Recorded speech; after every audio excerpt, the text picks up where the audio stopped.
Good morning and thanks for joining us on the Monday edition of TVC Breakfast. Let's begin with the news update at this time. President Muhammadu Buhari has described threats by the Niger Delta Avengers to attack oil installations in the South-South region as unnecessary. The militant group in a statement on Saturday had announced the launch of Operation Hummel, a new mission to resume attacks in the oil-rich region, saying their needs and interests are being undermined by the Nigerian state. But in a statement released on Sunday, President Buhari said issues such as the call for restructuring, reduction and prevention of oil spills, and the inauguration of a board for the Niger Delta Development Commission have all been addressed. According to the president, quote, "The hydrocarbon pollution remediation project has started work with remediation efforts in Ogoni land, and I have directed the Minister of Environment to ensure that the projects are implemented with a high percentage of local content and inclusion of the surrounding communities," end quote. President Buhari added that all issues raised by the group had already been addressed during a meeting with the leadership of the Niger Delta and Ijaw National Congress at the presidential villa on Thursday. Now, Vice President Yemi Osinbajo says the federal government is set to tax profits made in Nigeria by global technology and digital firms not based in the country, but with a significant economic presence. The spokesman, Laolu Akonde, in a statement released, quoted the Vice President as saying this during an interaction with a delegation of the Chartered Institute of Taxation of Nigeria. The Vice President said although the social media companies and technology firms are not established in Nigeria, they possess significant economic presence in the country and should contribute in shoring up the country's revenue. According to Professor Osinbajo, quote, "We have had severe economic downturns, which of course implies that we may not be able to collect taxes with the aggressiveness that would ordinarily be expected. I think the most important thing is that we must widen our tax net so that more people who are eligible to pay tax are paying," end quote.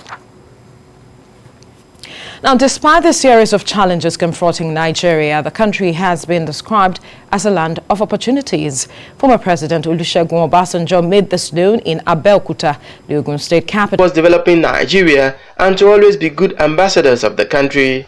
Former President Olusegun Obasanjo made this known while speaking about values and opportunities in Nigeria during a national school entrepreneurship program held in Abeokuta. He listed schools, religious centers and families as institutions where good values are inculcated into the children, noting that with positive mindset, things will go well in the country. Most people don't even know opportunity when they see it. They don't even recognize opportunity. If you cannot recognize something, how can you take advantage of it? And here in Nigeria, in spite of the situation we are in, there are still opportunities. In spite of the situation we are in, there are still opportunities. We firmly believe that Nigeria can be a world leader in providing potent human capital to the rest of the world, setting a benchmark for other countries to follow. I have no doubt in my mind that Nigerian young people are the most energetic and enterprising people in the world, and they can quicken our rise to global superpower status. While suggesting solutions to some of the challenges confronting Nigeria, the former president advised the country to work more on population management and proper planning. Population by itself may not be a liability if we do what we have to do. But if we don't do what we have to do, which we are not doing now, population will be a liability. So what should we do? We should also be telling ourselves part of education is that population management. Some people don't like population family thing and all that. But whatever you do, you must manage your population for the benefit of all. On social media usage, he advised the youth to make good use of it in order to further develop the country and not to create confusion. Somebody came to me, very high up, very high up, very, very high up, and said, tell me, these talk about Buhari not being Buhari. I said, do you believe this? He said, well, it's in the social media. I said, Buhari will die, and we will not know that Buhari has died. And they will bring out somebody from Sudan to be Buhari. It's ridiculous to extreme that you have it in the social media, and you have people believing it. You have people believing it. Social media has become, it's good, but it can be abused and misused. We have to also train and teach our youth, our children, about the danger of the social media, the dangers of the social media. Representatives of the Federal Ministry of Education and Ogun State government on their parts highlighted programs of the government designed to build quality future leaders. Kazim Olowe, TVC News, Abeokuta. The Chief of Army Staff, Major General Farouk Yahaya, has charged troops of Operation Hadin Kai to destroy all Boko Haram and Islamic State West Africa Province terrorists, ISWAP, enclaves in their various locations. The Army Chief made the statement while addressing troops of Sector 2 in Damaturu, the Yobe State capital. The Army Chief is optimistic that with the continuous support and synergy of other security operatives, traditional rulers and relevant stakeholders, the Boko Haram insurgency will be a thing of the past. Part of my operations visit as Chief of Army Staff to interact with my troops and to address them on the challenges at hand and the way forward for us achieving even more success and results. We want to conclude this operation in the Northeast so that we can do other things, and that is the drive now. We'll inshallah conclude it and go and do other things. So also we'll conclude all other challenges that are facing us. We are geared toward addressing. Now, barring any last-minute changes, the Independent National Electoral Commission, INEC, will today resume the continuous voter registration for people above the age of 18 across the country. INEC Chairman Professor Mahmoud Yakubu had announced this sometime in May, stating that the date would enable INEC update its registration software to accommodate the newly established polling units and allow prospective voters to register. The Commission is expected to set aside the direct data capture machine and introduce a new device, the INEC Voter Enrollment Device, IVED, developed by its in-house software engineers. He had also hinted at a portal where Nigerians can register for the exercise to reduce the usual rush experienced and avoid breach of the COVID-19 protocols was in the works at the time. Now, joining me in the studio is founder, Constitutional Lab, Brownson Ettenbook. Good morning. Good morning. And joining me via Zoom is Head Democracy and Governance, Connected Development, Njoku Emmanuel. Good morning. Thank you for joining us on TVC Breakfast. Yeah, good morning. Thank you for having me. Let me begin with you, Emmanuel. Talk to us about your perception of this development from INEC. Yes, so for us at Connected Development, we're excited, we are happy, and this is truly commendable coming from INEC. We'll say this because we believe that INEC is bringing this process closer to young people, giving the opportunity for them to be able to register online. In the past, there are a lot of young people who have not been able to register to vote because young people simply, even when they are not that busy, they still don't have time for such things to go and monitor the whole day, a day or 2 days, just to register and vote. But with INEC bringing in this game changer of people being able to register on their smartphones, and that it's mostly young people that use these smartphones. So we are excited. We believe that this will give a lot of young people the opportunity to be on the voter register to enable them to be able to vote on election day.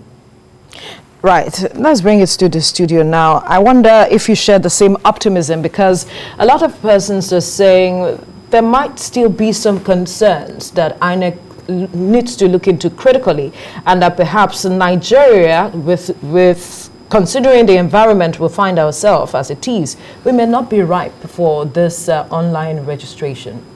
Good morning once again, and I'm happy to be here. And it's a very commendable step by INEC, taking this voters registration online. And before now, this exercise was supposed to have started before this time, but for few challenges that INEC had, according to the chairman of the commission, and the new device that is to be used, according to him, that has been designed by their in-house engineers.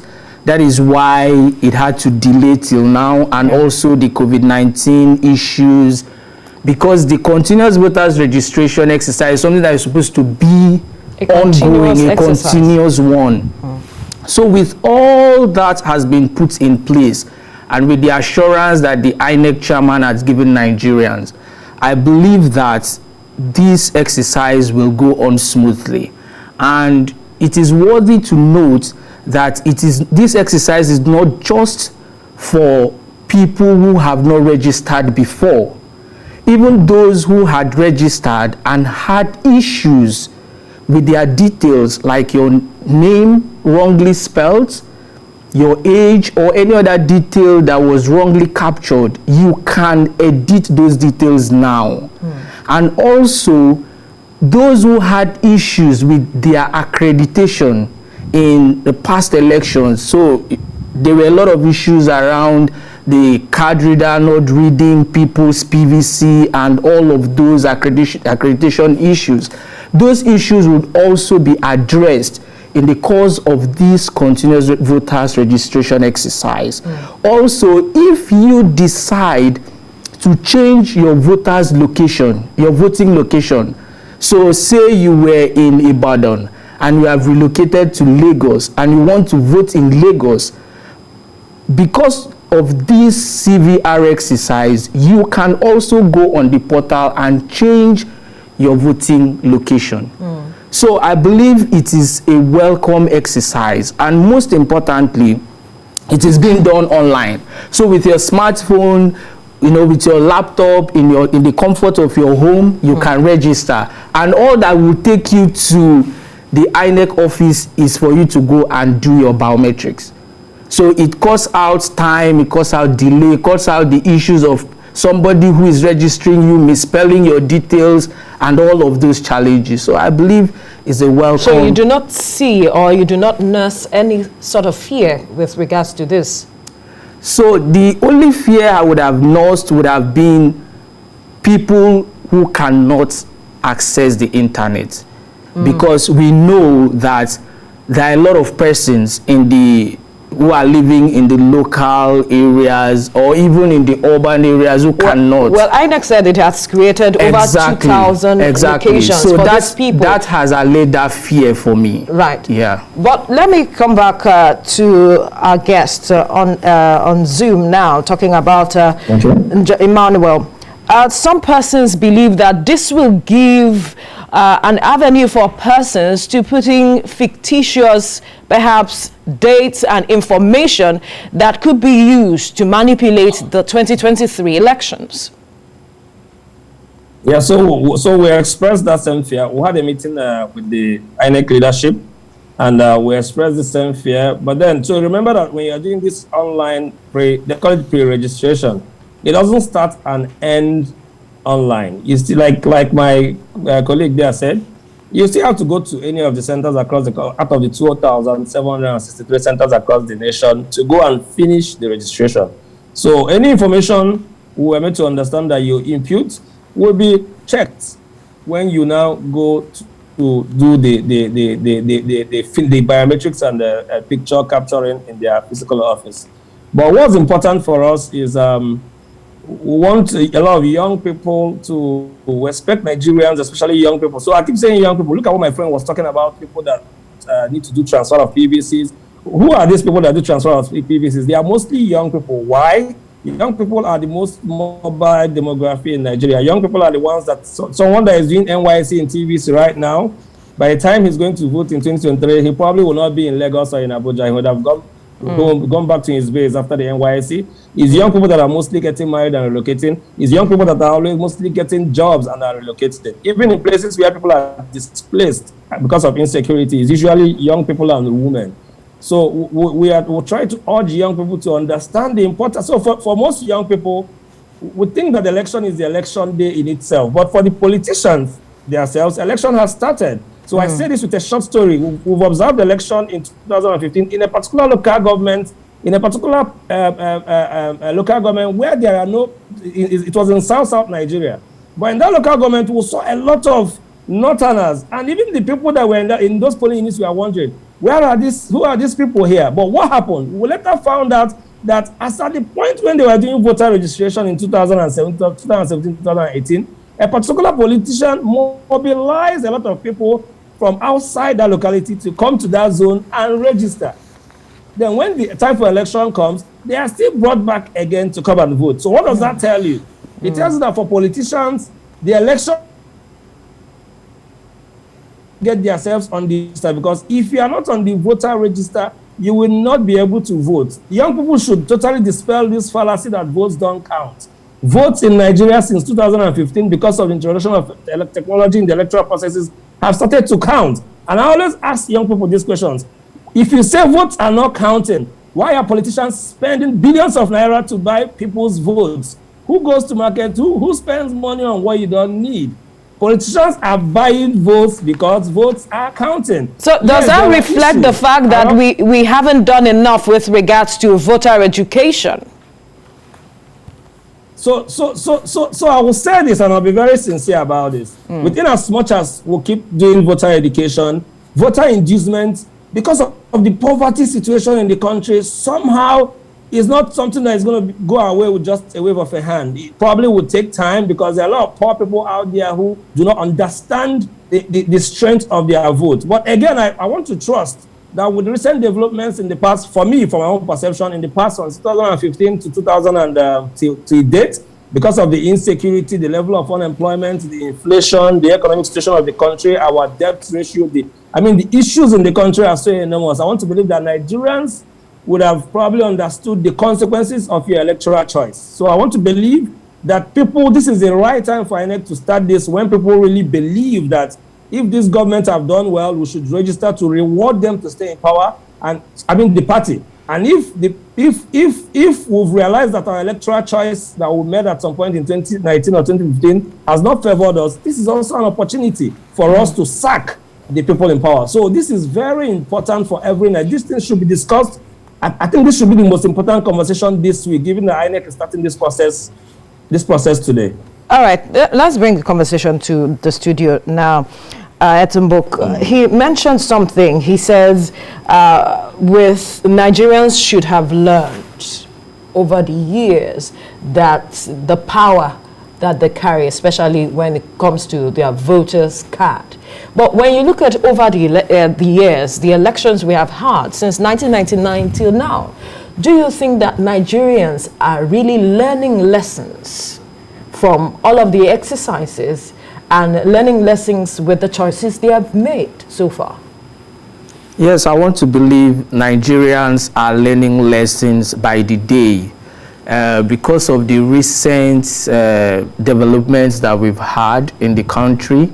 After the last election, so many things have evolved, so many people have become more enlightened, so many changes have taken place. More young people are becoming involved in the system. CSOs and NGOs and churches and more imams and the rest, traditional rulers, everybody is getting involved in the system. Well, we keep hearing this phrase, Nigerians easily forget. So it's true that we keep hearing the phrase, but I want to also believe, I am very optimistic that we have learned and we are learning, and it will show in the number of people that would register during this, taking advantage of this very exercise. And like Emmanuel said, this should be the conversation. Media houses, around your friends, wherever you find yourself, people should see the reason why we should take advantage of this, especially considering the fact that it is done online. The pre-registration is done online. You don't need to leave your office for days. And interestingly, for you to go and capture your biometrics, you will choose the dates. So on the portal, you have the choice to choose the date and the venue that works for you. So they've broken it down and made it so easy for Exactly. Nigerians to not have any sort of challenge about. Exactly. And even for those who cannot access the internet, they will also have centers where they would go to, and they will have people that have been trained assist them to do this, so that at the end of the day, no one is disenfranchised, because very important to the electoral process is the voters register. Yes. Now, I'll come back to you, Emmanuel. Considering this development, do you think it can guide future elections, especially with the fact that we are still battling with the issue of electoral amendment? Yeah, so first of all, talking about future elections and this election coming in 2023, why we are particularly excited as an organization is because we carried out advocacies over time, asking, if you recall, before 2019 elections, the CVR used to happen just 3 weeks. They will just set out 3 weeks for CVR, and it's usually a crazy period. It messes up the whole process before election. But then we kept saying that the CVR... Hello? We can hear you. I can hear you.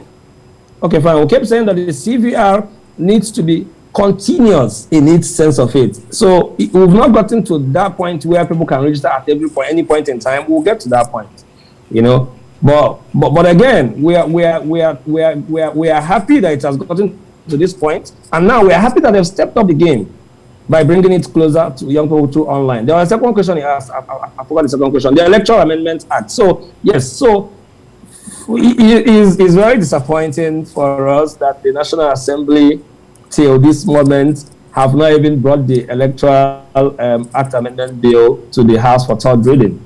And as at when the National Assembly had a retreat in January, or was it December last year or January this year? No, December last year. They assured Nigerians that by the end of the first quarter of 2021, by the end of the first quarter of 2021, that the Electoral Act Amendment Bill would have been done with and would have been sent to the President for assent.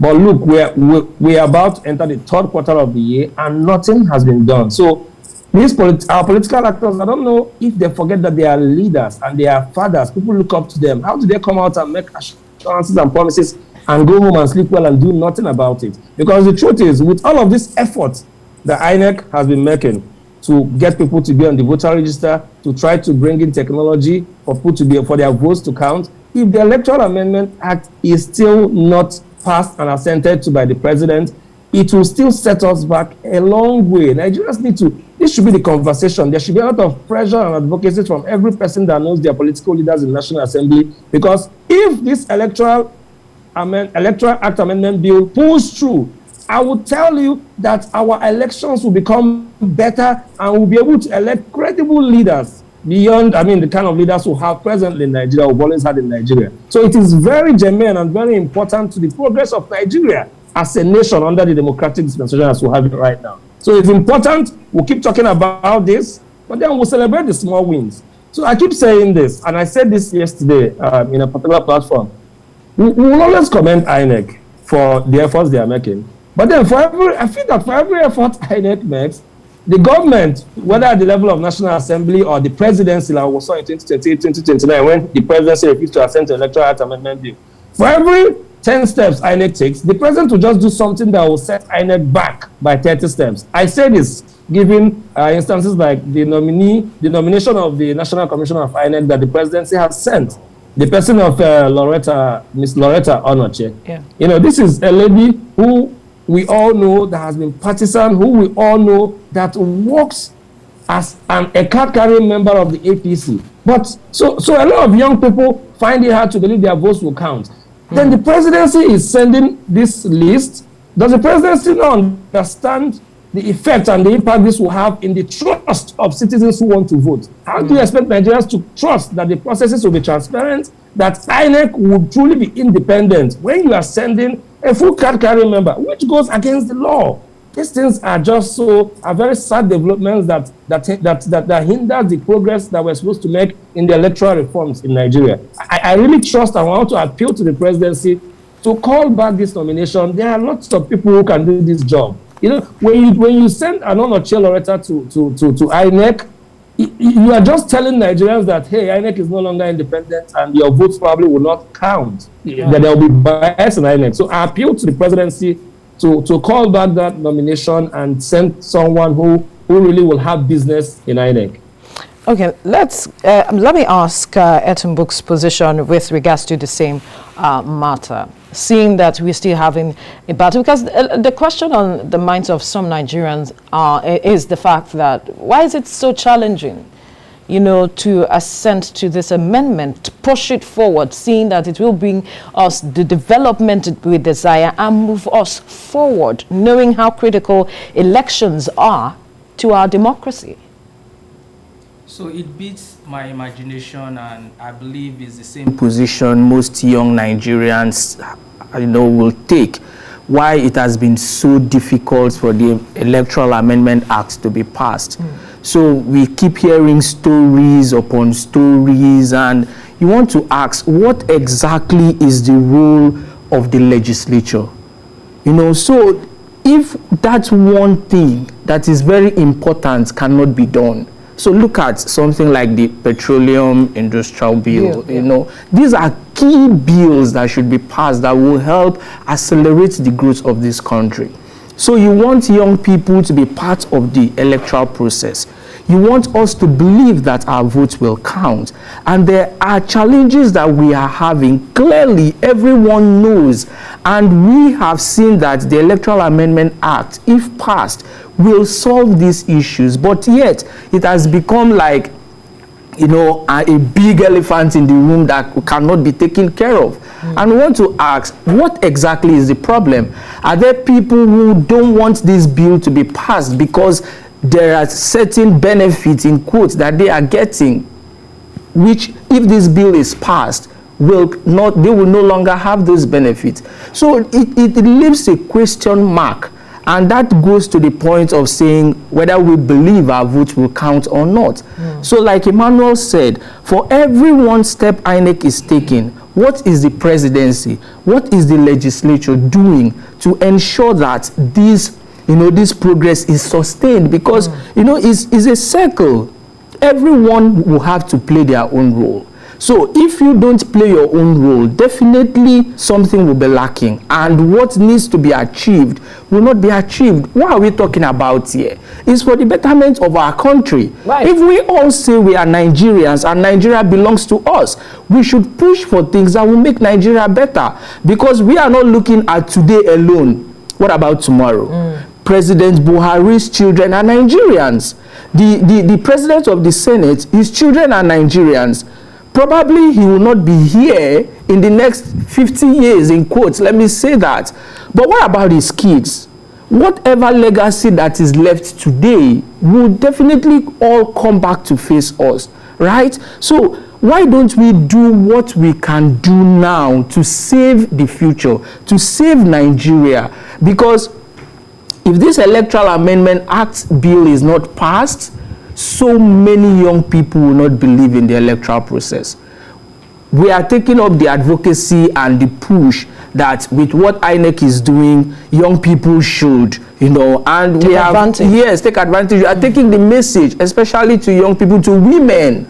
So we have a campaign we call PVC for Her. So we are pushing women that have been left out of the electoral process, young people. You know, let us all, you know, and embrace this initiative and changes that INEC has brought on board. But then, what is our presidency and the legislature doing? We believe that if this Electoral Amendment Act is passed, a lot will change for the betterment in the electoral process. Thank you so much, Founder, Constitution Lab, Brownson and Timbuk, as well as Democracy Head, Democracy and Governance, Connected Development, Njoko Emmanuel. Thank you so much, gentlemen, for your time. Thank you. Right. Thank you for having me. Right. We'll take a break now and return with the newspaper headlines. Do stay with us. Thank you for staying with us. It's time to know what's on the front pages of Nigeria newspapers. And with me in the studio are public affairs analyst Shijibomi Adebi Bennett and Dr. Dayo Kayode, political technocrat. Gentlemen, good morning. Thank you for joining us. Good morning. Now let's head straight to the papers. And I begin with Nigerian News Direct. Niger Delta Avengers, no need to issue bombing threat. Buhari speaking there. Niger Delta Avengers, no need to issue bombing threat. All right, we'll move to the leadership newspaper now. Restructuring. President Muhammadu Buhari queries Niger Delta Avengers threat to resume hostilities. President Muhammadu Buhari queries Niger Delta Avengers threat to resume hostilities. To the Daily Trust now. Boko Haram others in mass recruitment of bandits. Boko Haram others in mass recruitment of bandits. You find details of the story on the pages of the Daily Trust. To the Blueprint newspaper, insecurity in Federal Capital Territory, Uni Abuja, Veritas Varsity, COED, Zuba, 5 others on red alert. Find details of the story on the pages of the Blueprint. To the Daily Sun now. Buhari begs Niger Delta Avengers, says threat of bombing unnecessary. Buhari begs Niger Delta Avengers, says threat of bombing unnecessary. Details on the pages of the Daily Sun. To the Business Day now, 6 countries show Nigeria's poverty reduction goal is achievable. 6 countries show Nigeria's poverty reduction goal is achievable. To the national economy now, Nigeria's budget per capita lowest among African peers. Report. Nigeria's budget per capita lowest among African peers. A report is speaking there. To the Business AM, DMO makes headway, sorting Nigeria's 5.6 trillion naira budget deficit. DMO, that's the Debt Management Office, makes headway sorting Nigeria's 5.6 trillion naira budget deficit. To the Vanguard newspaper now, fuel subsidy must go to move economy ahead. Federal government says fuel connected to commoners already deregulated, refineries not working because of subsidy, discloses Nigeria accidentally discovered 206 trillion cubic feet gas reserves. At National Assembly ready to pass PIB, strike looms in Petrol if petrol price rises, the NLC reacting. All right, to the Punch newspaper, petrol landing cost hits 232 naira. Subsidy rises to 5.58 billion naira daily. April landing cost 216 naira. Devaluation, rising crude price, fueling price increase, rising subsidy payment reduces funds for infrastructure development. Rewani. To the Guardian newspaper now, firms to produce from neighboring countries over new gas prices. Others. Nigeria accidentally discovered 206 trillion gas reserves. FX scarcity, gas dollarization, misback inflation. Gas users to pay $5.10 MMBTU from July despite shortages. You find details of the story on the page of the Guardian newspaper. All right, gentlemen, let's talk about this developing story, which has to do with the murder of the Super TV CEO, for which a suspect was paraded, I think, on Thursday. And that story has generated a lot of reactions. Statements coming out from different directions with regards to what happened, who did what, and all of it. And also videos surfacing the internet. But then again, criticisms have followed or trailed the handling of the case, especially by the police. A lot of persons say it can be handled better, especially with regards to the parading of the suspect. Dr. Dayo Kayode, let's get your perspective to that angle of criticism? My condolences first to the families of the young man that was murdered. And a lot of stories here and there have been cropping up. And between you and me, I don't think when it comes to the issue of relationship, anybody can talk about it deeply, not even the Pope. A friend of mine, don't let me mention his name, is somebody Please that you also know very well. Don't mention names. Sometimes came up on a platform that we both belong to, that there is even need to review the institution of marriage as is presently. Why so? He was saying that there's need to review it. How so? Because that's an institution you will get into at the end of the day, either good or bad, because of societal stigma and so many other things involved. You have to remain there. Okay. All right. Now look at the scenario. That's your choice. Nobody forces you to remain there. The issue is, in Yoruba there is something they call Oja Okunkun. Meaning? Chijibobi, can you help me to interpret Oja Okunkun? Do you understand? It's something you are going into, you don't know what exactly is there. All right? It is what you meet, it's what you get. No, but you get a sense. Get a sense of what you are going into. There are a lot of pretense these days. Let me give you where I'm coming from here. Okay. I read the story being given, or the alibi being shown by this our other friend. It's not proven yet. No, Igbokwe put it on his Facebook page. I read Igbokwe's statement as regards this, talking about conspiracy theory.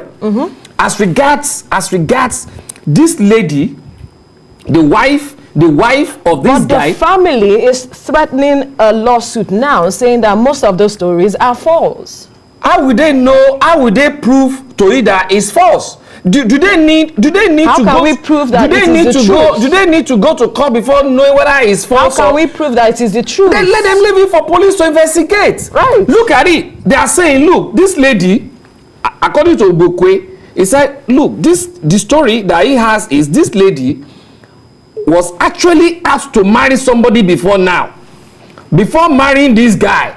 And the guy is saying, look, there is nothing that is going to stop me from marrying you. Now, all of these conspiracy theories is for the police to prove. Exactly what I'm saying. The handling of the case now, in terms of bringing the suspect out there to speak without a representative of a lawyer, is a challenge to a lot of persons. No, the parading of the suspect and allowing her confess the suspect to a lot of persons. The question is, did the suspect committed that act or not? Okay. Do you understand? If definitely she did, then under what circumstance did she commit the offense? Exactly. Do you understand? So those are the things that the police need to first of all get information on before they can proceed to court, because definitely they will prosecute the lady. And definitely the lady will definitely come up with her own story. Of course, and like Mokwe said, a lot of people will still be arrested. Right. Shijibomi, let's get to your perspective to this whole matter. The handling, what your views are with the whole issues. Don't go to conspiracy. The whole conspiracy theories and all of it. I'm a bit happy this morning, and you can see I'm smiling. Not because of what we're discussing, but because of what we're not discussing. Okay. So, for a very long time, off camera we're saying something like that. I'm not saying deaths or something did not happen over the weekend, but for a very long time, it will be the first time I will be here on a Monday morning and we're not discussing insecurity or people that have died over the weekend. So, it's a good shift, and this issue we're discussing as well is serious because before this time, I never knew about the name Ataga, but now it's a popular name. Yes, children, their future is now connected to this case. Tainted. Yes. Then the future of a young lady is at stake. You know, in these days of social media, when things like this happen, everybody becomes a lawyer, an analyst, a judge, and an expert. And everybody also becomes a saint. So these guys were just, both of them were just unfortunate. It's a very usual occurrence. What we are reading and everybody is trying to play safe is a very usual occurrence. We know what happens in marriages these days. We know how it is. The pressure, the globalization and the civilization, the pressure it puts on people, individuals, and marriages is enormous. Don't they have a choice? Even as not to be pressured. As a single person, you are pressured. Not to talk of when you now have extra responsibilities. But we won't go into that now. You need extra grace and control, commitment. You know, you have to be under some influence to be able to be sane. And influence, I mean, is not divine. Yes. So we don't want to go to that. So I'm not just sad about the occurrence, but I just believe that the police, sometimes we blame them. To the best of my knowledge, they've not done anything so untoward, because this is a time of social media, and when the press people put the mic in the lady's mouth, they couldn't have stopped it, because it's the same us that will say they are trying to shield or do one thing or the other. So, so I think we should allow them. The case will die down slowly. But so that the investigation can continue. I think the media hype, will fizzle out. All right, let's quickly go on this short break. When we return, we'll continue our conversation. Stay with us. Thank you for staying with us. One quick thing before we move away from this issue is the fact that it brought to light the issue concerning the abuse of drugs, which has been a burden in the country. And even the president at some point said that abuse of drugs is worse than even banditry. I think that was over the weekend. Right. When the NDLA people visited the president in Nasser Rock, and I think he was represented by Boss Mustafa also at that gathering, and he was talking about incidences of drug abuse and the effect on the people. And even between you and me, when you look at the young one these days, the way they abuse substances that are banned, and even aside from that, even the way people use drugs without consulting prescription doctors and all that is becoming alarming in this country. And I think the abuse of substances in Nigeria need to be highly curtailed. Even if you see people that goes into all this banditry, kidnappers, robbers, and all that, they always engage in this kind of a thing, because you see them always shacking it. You know, I mean, we always see some of them in Hollywood movies and all that.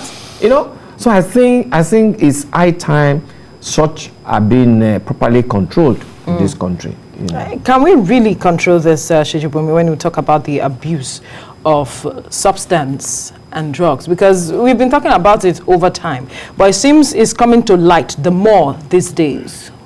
We can. The will is the will just have to be there, and we have to commend the new NDLEA boss, who is doing fantastically well. Yeah. So and Marwa. Yes. Marwa. And now that we see that it's a problem, there is focus on it. So the first thing you have to acknowledge is the fact that you have a problem. Once you acknowledge that, then everybody tries to get a solution. Even people that were unaware will now be aware, and we try as much as possible to also prevent it within their own immediate domain.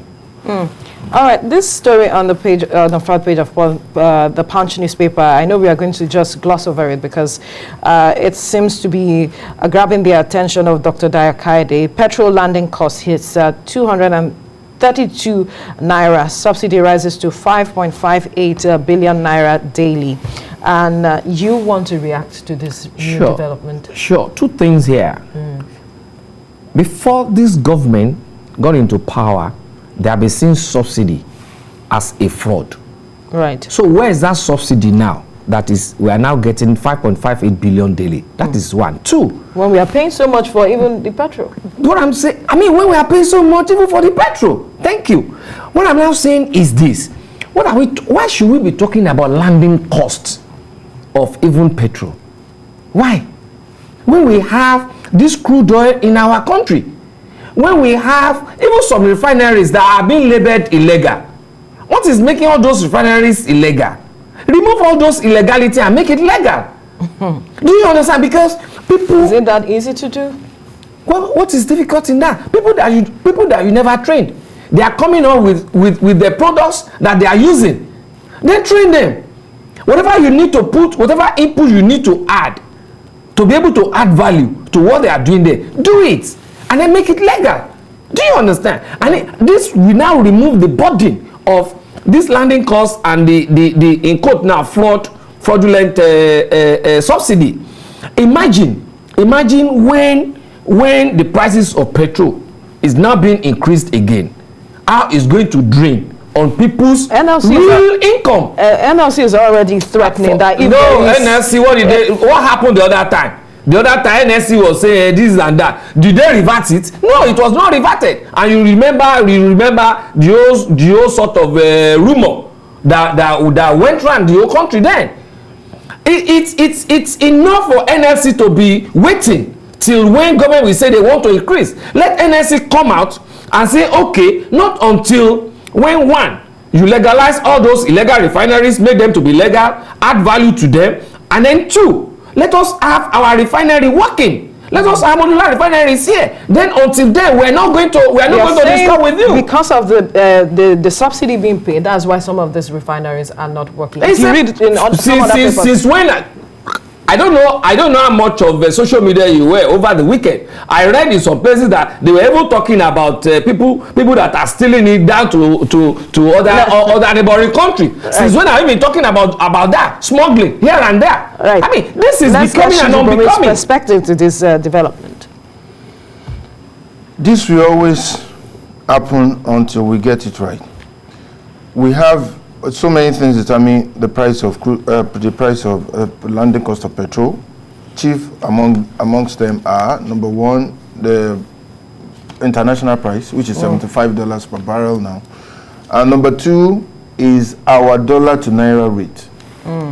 And why importation affects this is because 25% or 30% of what we make in dollars, we used to import petrol. But why must we import petrol in the first instance? The only we don't refine here. We have to do is, over the weekend, I saw in the papers or in the news that the refinery in Edo State, Refinery, is going to be operational from the next quarter because they had to expand from 50,000 to 100,000 barrels per day. Then the government there is nothing we can do about it. We have to talk to Dangote.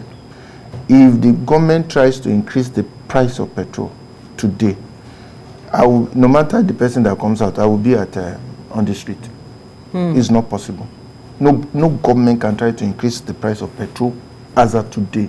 Because if you go outside and see what's happening outside, people just see the populace just needs a trigger. Just increase and let's see. So the only thing they have to do, Dangote has promised December. Help him with everything you need to help him with. And latest first quarter of next year. Know that you will pay subsidy till that time. Help Edo Refinery. The other one in Imo State. Help all of them. Okay. Let us start to refine in this country. And all these lazy leaders we have, I won't want to mention them. Choice of words, yes. They should also come together and do something. Every zone should have a refinery now, even if it is 50,000 barrels per day. So what's the big, the modular refinery? So it's not rocket science. People are doing it. One is in Imo, one is in Edo. So what are you doing? You'll be commissioning roads that we know what you have made from the roads. So do something that will put food on the people's table, that will employ people, and that will give value to the nation. All right. We have to leave the conversation. We've run out of time, Dr. Dayo Kaede, Shijibomi Adebi Bennett. Gentlemen, I must thank you for this conversation this morning. Thank you so much. Pleasure.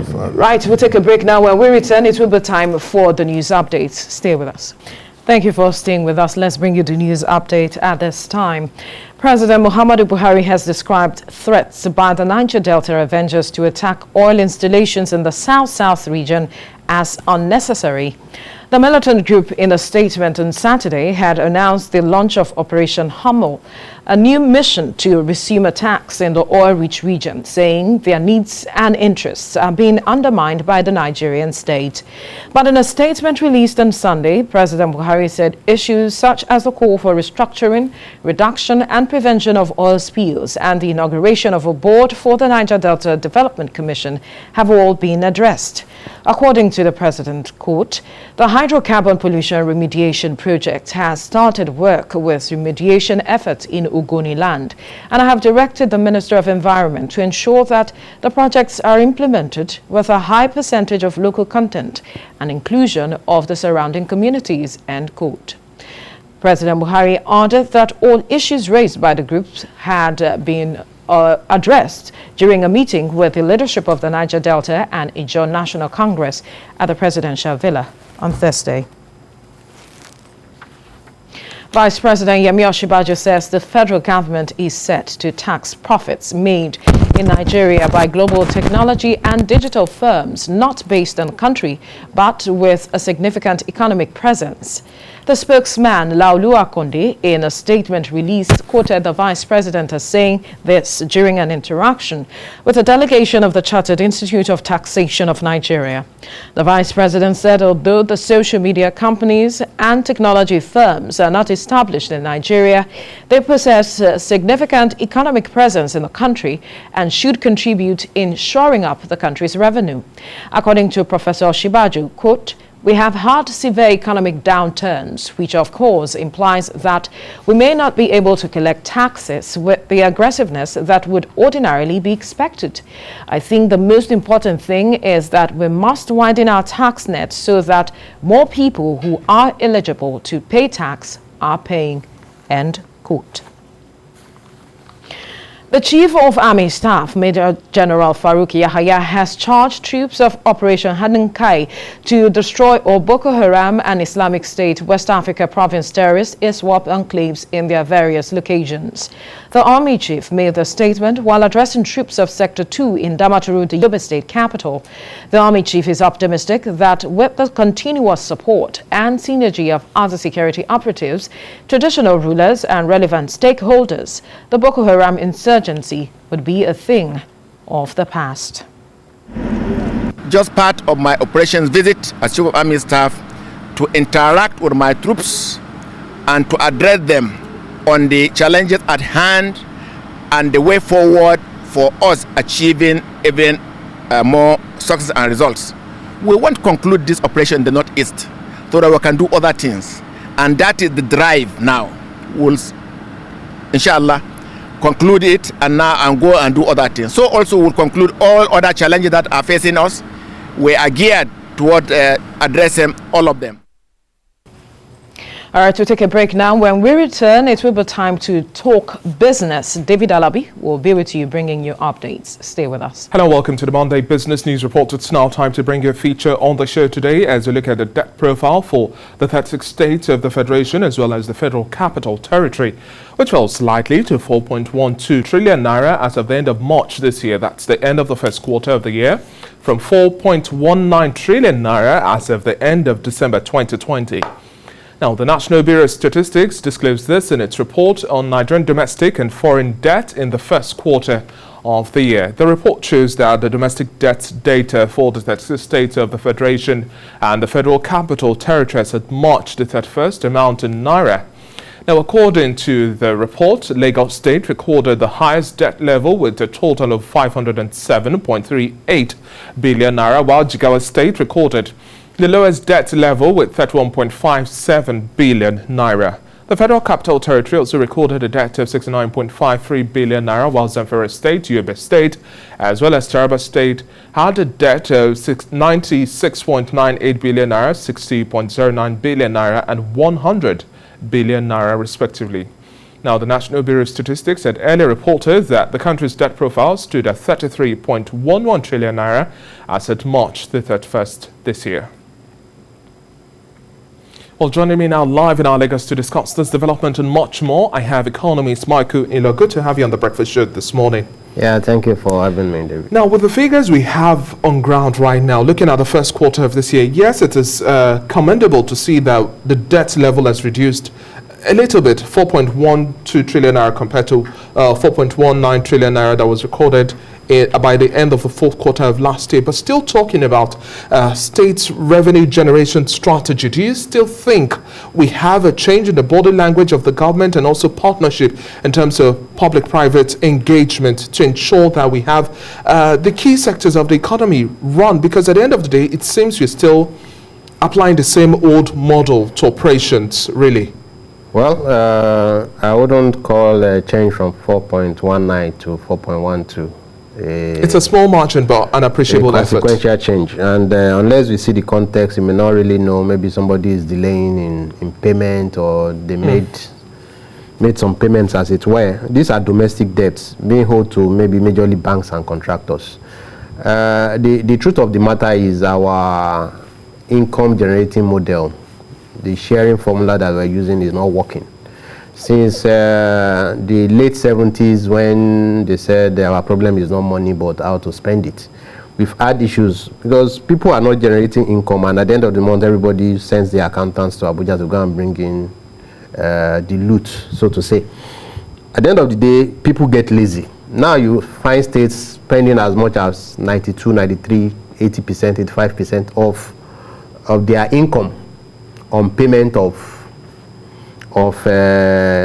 charges that are recurrent in nature. At the end of the day, they are not generating anything from their economy. They are even lazy in terms of tax collection. Now they are giving those things out to tax consultants, that they say, just bring me the money, look for how you are going to do it. These people ride roughshod on the populace. At the end of the day, just trying to get money for government to spend.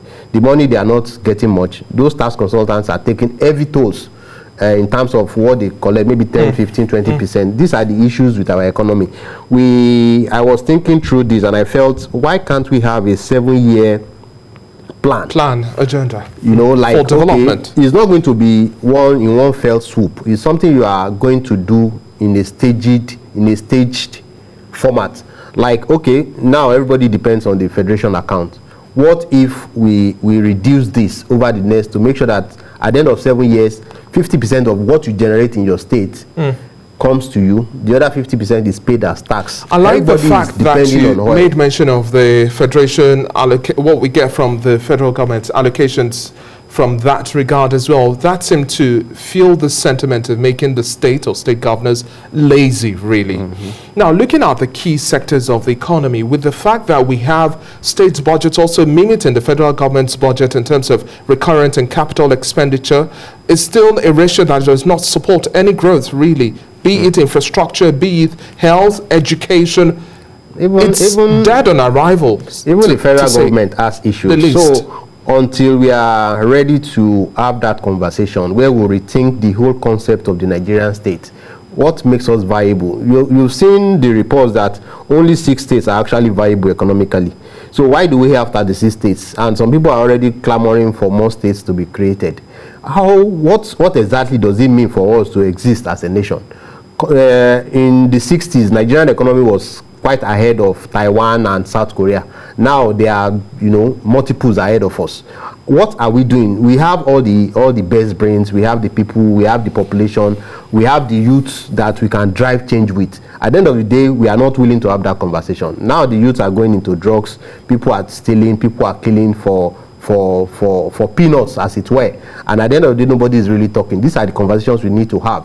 if we are going to generate employment, something started with China. The whole story of China and the fact that maybe they have become the eighth wonder of the world was because they took a strategic decision in terms of creating employment.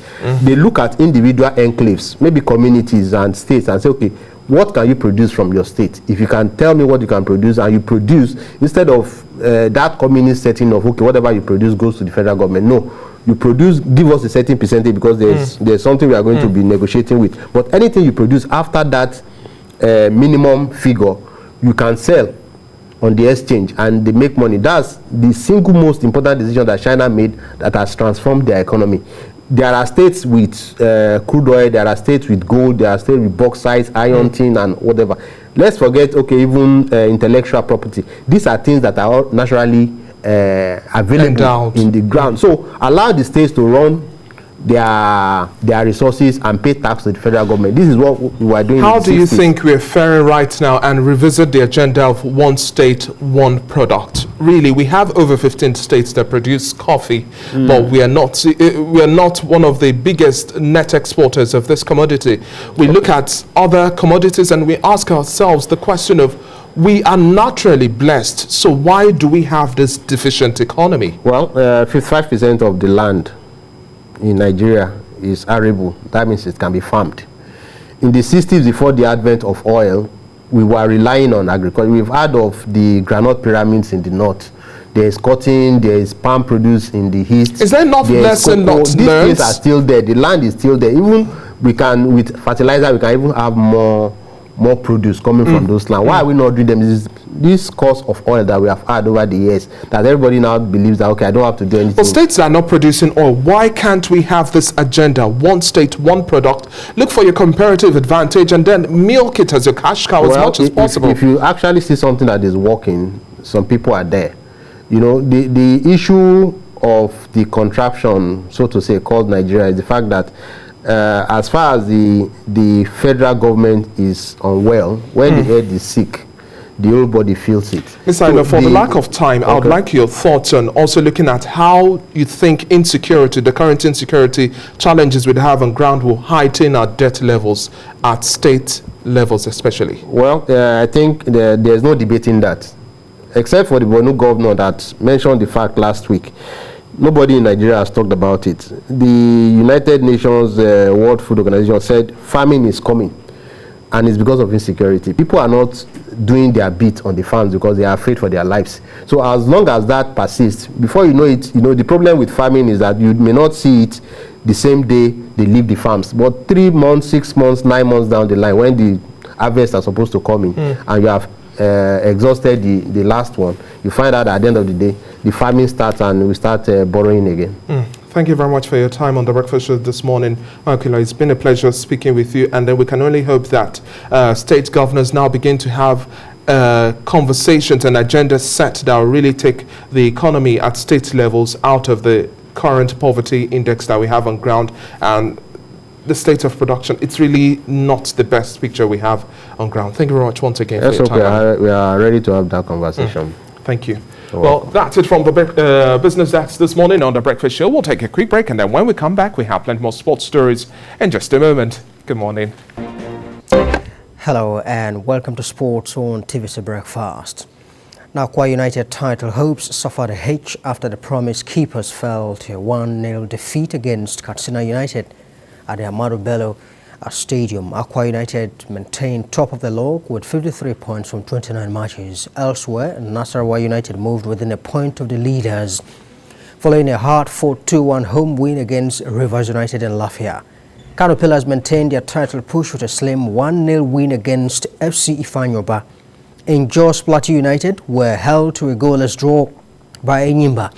Former champions Rangers beat Warri Wolves 1 goal away, with Christian Naji scoring the winner in the 63rd minute, while Michael Ohano was on target in the 6th minute as Kwara United beat Sunshine Stars 1-0 in Ilori. Well, David Doherty joins me live now from the UK to take a look at the Euros. Well, David, very pleased to see you this morning. What's your impression of the heavyweight clash between Portugal and, Belgium yesterday? Yeah, thank you very much for having me. I think it's a tough one, but I mean, like I said in one interview 2 days ago, I said Belgium will edge Portugal. We can see that the goal came from not their main striker, but from Azad Junior. So that's what a good team comprises. But if you look at the Portuguese side, I think they've relied so much on goals coming from Cristiano Ronaldo. Now, well, Belgium, no doubt, they have made a statement with the win against Portugal yesterday, of course, showing themselves as early favorites. They and Italy, haven't they? Yes, they have. If you watch the game, I mean, Italy against Austria as well, I think it's a tough one, a surprising one. Going down, to the extra time. Now I think a lot of surprises will be happening in this round of 8 and 16. For the remaining games, we don't be surprised if England go ahead and beat Germany. So anything can happen. So Belgium have made a statement that they are, they're one of the best in Europe. So why not? They have players that can do the job. So I mean, let's keep watching. The whole thing is changing at a pace. And if you also watch the game between Czech Republic and Holland, which was played before the Belgium-Portugal, the young man Matej Delight's cynical handball, what would you attribute that to? Inexperience, panic, or what? I think it's both combined. This is a big stage for that young man. Experience counts a lot when it comes to that level. And take nothing away from the Czech Republic side. They've been doing very well, especially with their top goal scorer, Schick, that is, getting in the goals. He knows how to finish. He knows the right place to be at the right time. So take nothing away from them. They actually did work very hard to get themselves into the round of 8. Surprisingly, they sent them Netherlands. All right, well, tomorrow we have another heavyweight on the plate, waiting for us, England versus Germany. There is a sense in which some of the players are beginning to talk about avenging their defeat during the Euro 96 and the 1990 as well. Yes, the game tomorrow against England and Germany is not just about football. It's like the game against Scotland and England. It's far beyond that. These two are both tough enemies. They see this away from just football. But I still think Germany would hedge tomorrow. But take nothing away. Surprises have been happening. England, can come up with something different tomorrow. So who knows? Let's wait and see. All right, David, always interested in having you talk sports with us on TVC Breakfast. Many thanks for sharing your thoughts with us. Thank you very much for having me. All right, that's sports on TVC Breakfast. We'll take a break at the moment and the program continues. Stay with us. Thank you for staying with us. Now, the United Nations Development Programme, UNDP, says more than 170 children under the age of 5 die every day in Nigeria's northeast due to conflict. Now, this is contained in a recent report released by the humanitarian agency on the devastation years of protracted conflict has inflicted on the people of the region, especially women and children. Now, for more than years and counting, Boko Haram launched several deadly attacks, killed thousands of people, displaced millions, creating one of the world's worst humanitarian crises, with millions of people dependent on aid. The UNDP says more than 324,000 children have lost their lives, and that they account for 9 out of 10 deaths resulting from conflicts. Many children now lack access to food and potable water, as insecurity has led to a drastic decline in agricultural production and trade. This means hunger and starvation for many children, leading to acute malnutrition. Social commentator Achike Chude joins me now for more on this. Good morning. Yeah, Thank you for joining us on TVC Breakfast. Now, let me get your feeling of this recent report by the UNDP. 170 children die every day, according to report, and these children are under the age of 5. And on the whole, it is reported that over 300,000 children have lost their lives so far. Yeah, it's a horrendous situation. It's a very terrible situation. Sometimes you don't know how serious it is until you put it in figures. Just like we have seen, 170 a day in a particular country would make it one of the worst in any part of the world that you want to consider. Talk about Yemen, talk about Afghanistan, and some of the troubled spots in the world. It was previously thought, before this report came out, that the estimate was put at around 35,000. Yes. But you're having a whopping 350,000 people in a period of about 10, 12 years. And it is horrible, it is tragic. And it should be a call to arms, especially by the federal government, whose responsibility it is to protect our territorial space and to keep the citizens safe. Obviously, there's been a failure.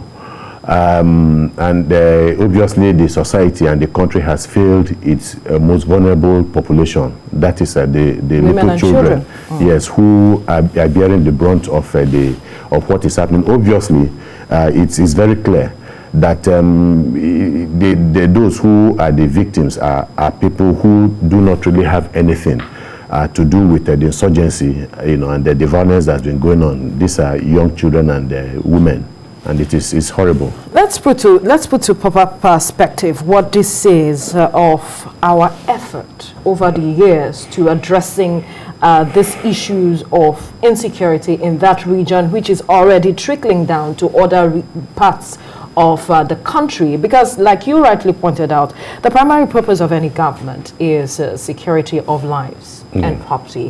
What does this say of the effort we have said we have made, the monies we have injected into fighting this war?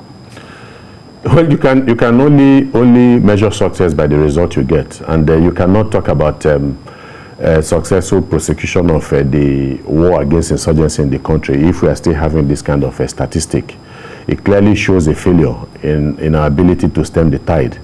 And 170 is, like I said, a very horrendous figure that you keep on having.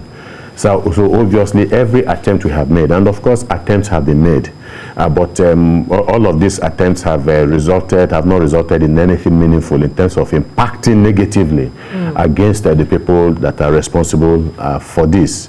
So I don't know whether to say we'll go back to the drawing board, but sometimes you tend to have the feeling that, and that's a horrible feeling, that it would appear that the Nigerian state, the Nigerian government, and even the Nigerian people have resigned themselves to this recurring nightmare of people being killed, especially children in this instance.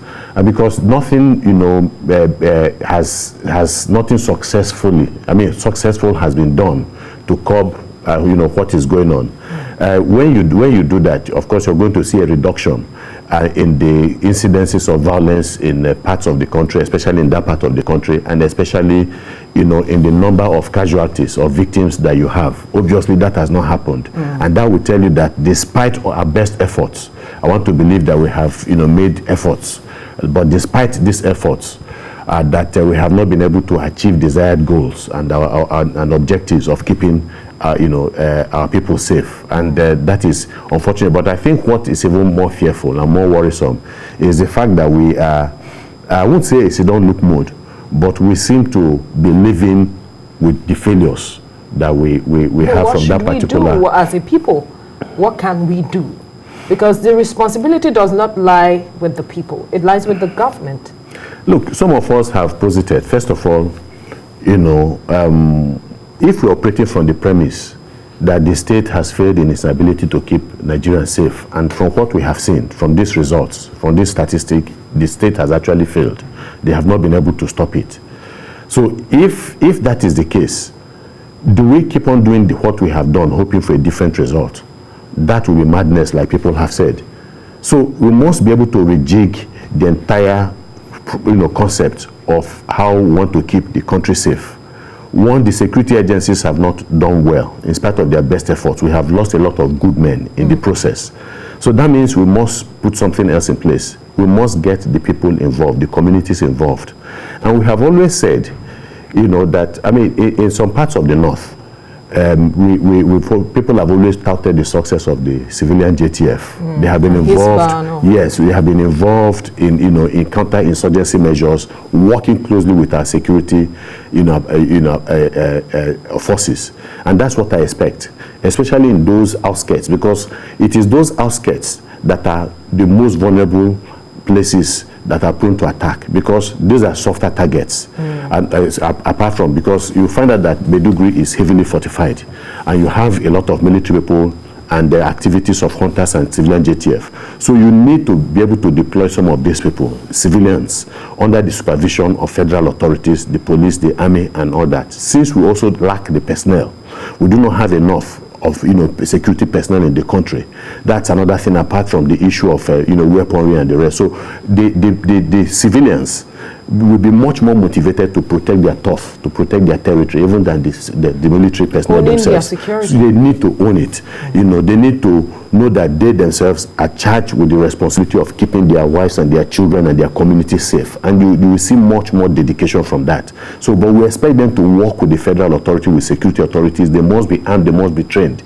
You know, and I think that that would also help, especially when it comes to giving them, providing the required number of personnel that is needed, you know, to boost the fight against the insurrection. So I think that that is a major way to go. So we must begin to rethink our security architecture, you know, with regards to confronting. Otherwise, you're exposing these people continually to being, you know, killed and murdered at will. And that, you know, again, will be a dereliction of duty by the federal authorities. Now, the report says that with another decade of conflicts, that number that it talked about in terms of over 300,000 could grow to more than 1.1 million. Yeah. And you would recall, sorry to cut in, that the former chief of army staff said that it would take us over 2 decades to address this. You know, I think that was not his mindset before he was appointed chief of army staff. That was not his mindset. And I remember even from the previous administration of Goodluck Jonathan, when I think the former, is it chief of army, I can't remember, the man that was killed along the Kaduna-Abuja road, when he was appointed, he was saying it was going to take him a few months to deal with the insurgency in the country. Before the president was elected, and after he was elected, he had made statements to that effect, that it's going to be a matter of months before they get rid of the insurgents and so on. Obviously, they made these statements maybe off the cuff. They had not exactly done in-depth study of the situation of the insecurity crisis in the country. That was why they were so wide off the mark. Now, the army general who made that statement about taking 2 decades and so on, I think it was a reality that he saw.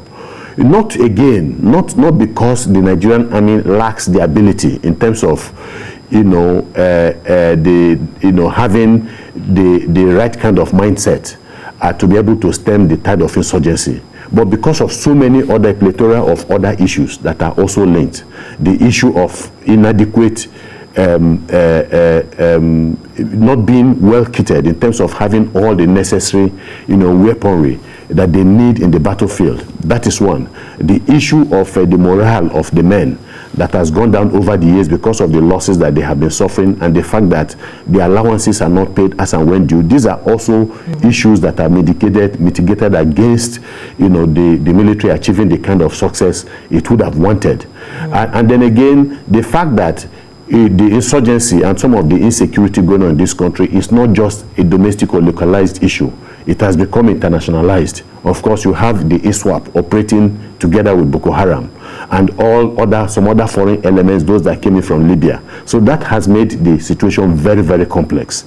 You know, and so as the Nigerian government is also making moves, you know, and you know, changing their tactical plans to confront these people, they are also, you know, making their own plans to also, you know, evade being defeated by the Nigerian forces. So these are some of the issues. So it has become almost intractable.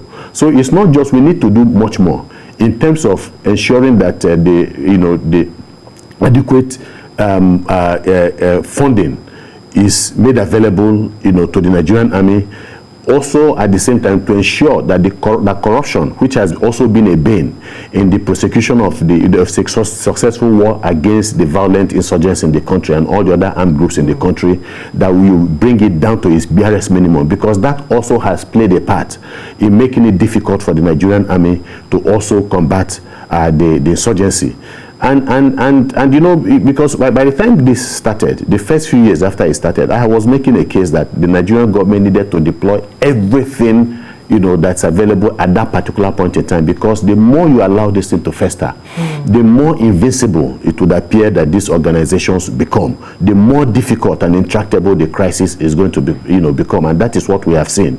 So he says maybe a decade, 2 decades, but it can be stopped even before the end of the decade. It just depends on commitment. It depends on the political will by the government, and then all the other things that they also put in place to ensure that our troops operate with the right kind of environment. Right. Yeah. So and this report has gone to show the urgency required to addressing this issue, because 1.1 million is a lot. From this report, if it festers for a decade. And part of my problem again is this. Yeah. You see, they're just talking about the Northeast, what is going to happen in the Northeast. You're also not talking about, for instance, the number of displaced people. Yeah. Around the Lake Chad region, it's about 3.2 million, and this, and of course, I projected that it will get to around 5-point-something million in the next few years. Now, that's a horrible situation. But beyond that is the fact that if you are not able to stem the tide, if you're not able to stop these people in their tracks, they are going to be emboldened. And one thing I keep on reminding people is that Boko Haram started somewhere from a very small point and then spread to a local government, went beyond the local government, became a statewide issue before it became a regional issue, talking about the southeast and even parts of the southwest. So if care is not taken, because they have not told us that they are restricting themselves to a particular territorial space within the country. Absolutely. When they feel that they are strong enough, they will make a move towards other regions of the country. The governor of Kaduna State has told us, of course, whether it is banditry, whether it is Boko Haram insurgency and so on, he has told us that the violent, operators within, Kaduna State have left and no longer, operating within the rural areas, but are now moving towards cosmopolitan areas. The governor of Niger State has also sounded the alarm. So we have a problem. So it's not just about limiting them or restricting their operations and their activities to the Northeast. It is going to go beyond the Northeast. If you look at ISIS, for instance, when ISIS at a time took essentially over almost all of Syria, and the very large parts of Iraq, do you understand? And now we have an affiliation of ISIS, now ISWAP, teaming up with Boko Haram. So we should not think that they want to play within certain territorial spaces. I'm sure that they have ambitions, and that this ambition is to expand beyond the territorial space that they are presently occupying. And that's why we must be up and doing. We must begin to not just completely continue to be on the defensive, wait till the attack and then we'll repel them. Can we must go after handle it? them. Because some persons, some Nigerians believe that it has gotten to a level where we need some level of support from external, allies to addressing this issue. Is that what you see here to addressing this? Well, terrorism has been, was long internationalized, and so the fight against terrorism has also been internationalized. That's why you have, different bodies. For instance, this report that we're talking about, we're discussing, is a report of the United Nations, UNDP. Yeah. And so you have other, state actors being involved in the fight against, terrorism, insurgency, because we know that the reach of terrorism is not local, it is international. And so the reason why some countries, especially Western countries, are making so much investments in Africa, like you have what the French government is doing in Mali and Niger and so on, is so that they will not be able to export terrorism to their own countries. So they are fighting terrorism, let's just say, beyond their countries, and they are trying to wage them here in Africa. So we need that help that comes from that. And of course, the issue of financial, international financial transactions and so on is what the United Nations, I think they have a body that's in charge of that, so that to also stem, the money laundering and the funding of criminal activities and terrorism and all that. But at the same time, we should also be careful because there is also this catch that the terrorists seem, sometimes for certain foreign involvements tend to become a magnet for terrorists. Also, for instance, America begins to operate now, and maybe they put boots on the ground in Nigeria. It becomes a magnet for other terrorist organizations to come and to engage the American government or the French government in Nigerian soil. And the implication is very severe. We have seen that in Iraq. We have seen that most especially in Syria. Because do not also forget that, the origin of some of these terrorist activities, ideological, the Middle East and all that.